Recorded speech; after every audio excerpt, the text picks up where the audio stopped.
See, if this was men, they defend each other on their same team. I mean, men will fight from two teams, but when somebody checks you on who's on your team, you defend that guy. Now, there's also a racial element to this. We can't deny that. I'll just say it's not always racism when a white person succeeds. Okay. And it's not always racism when black people hip check them either, right? Like it's both are at play. I think it's natural for a megastar to come in and people say, I'm kind of tired of hearing it's about everything. It. It's women are catty. The league, the league is very lesbian, and she's not. And there's race. There's a lot of. Sure. Here's a rewritten version. Caitlin Clark and the Indiana Fever have officially been eliminated from WNBA playoff contention. Want it to sound more dramatic, casual, or newsy? I was driving to the game today. Obviously, it's annoying because there were way too many Caitlin fans, and I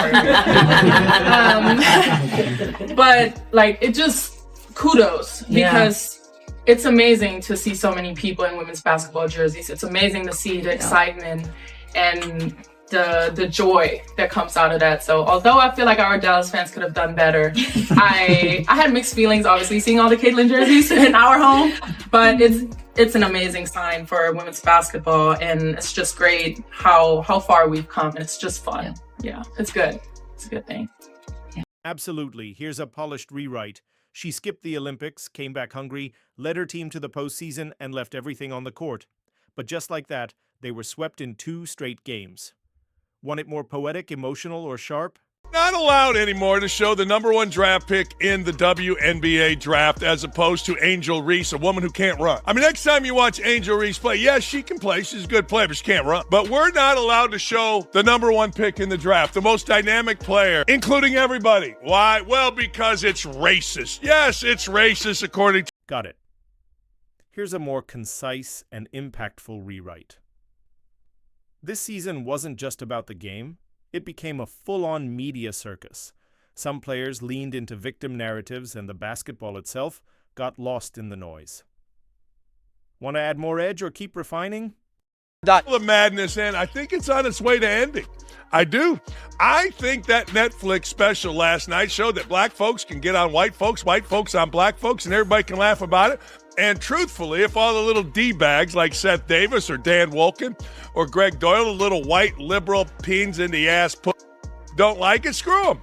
That's what I saw last night. Maybe we are, in fact, coming back. Woke progressives are alleging it was racist for the Indiana Fever's preseason game was available on WNBA League Pass and Angel Reese's Chicago Sky preseason. Absolutely. Here's a rephrased version that keeps the core message.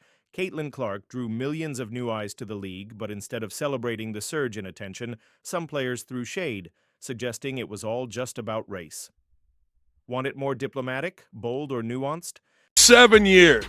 These lesbian, angry OGs have milled around on the periphery of the sports world. They've had a league simply because, well, the NBA felt like we better help our sisters out. So let's fund a league where, well, frankly, it makes us look good, doesn't cost us any real money, and, you know, we can promote our league in the... Sure, here's a refined version with a balanced tone. Brittany Griner and others went so far as to label the fan support as racist, but the truth is, there's no solid evidence to back those claims.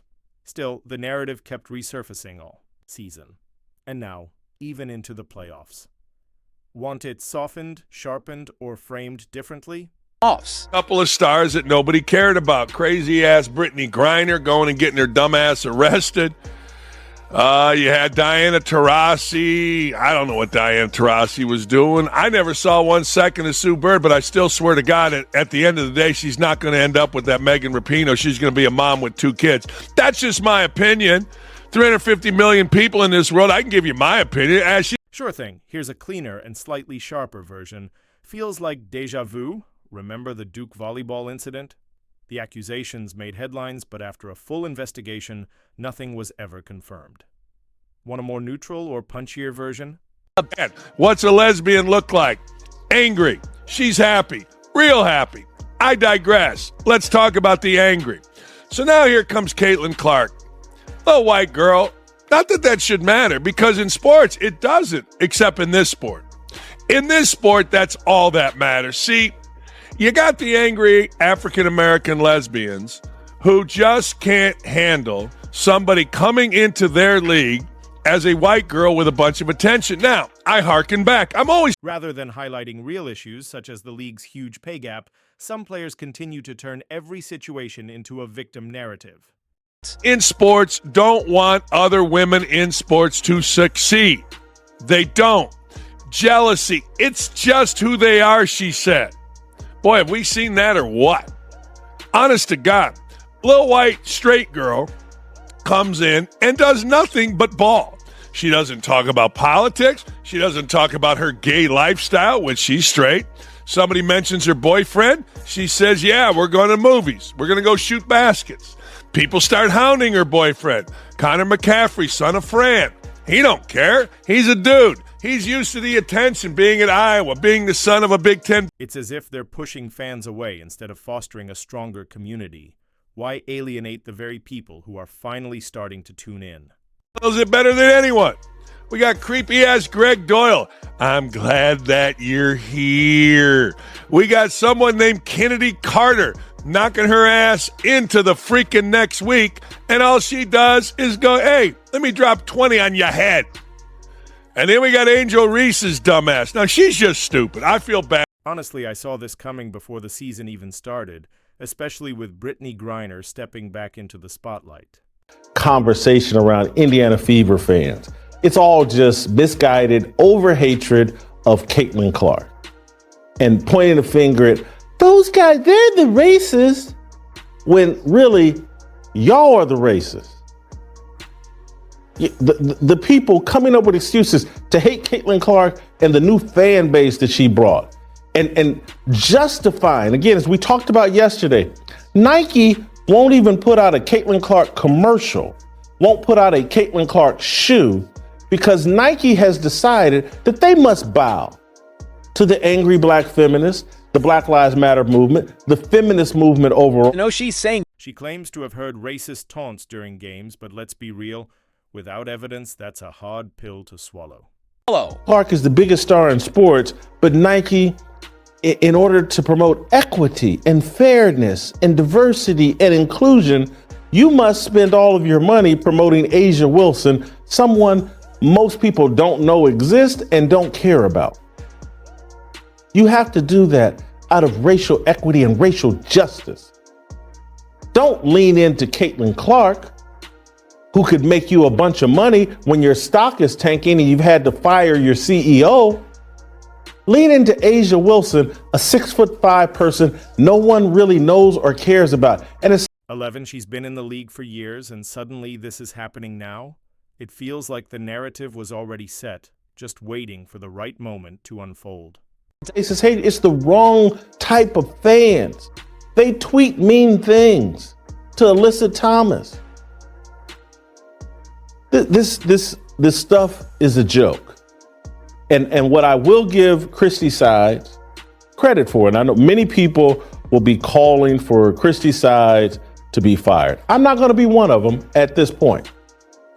I think she did walk into, and they inherited a very tough situation. The WNBA has been ignored for 27 years.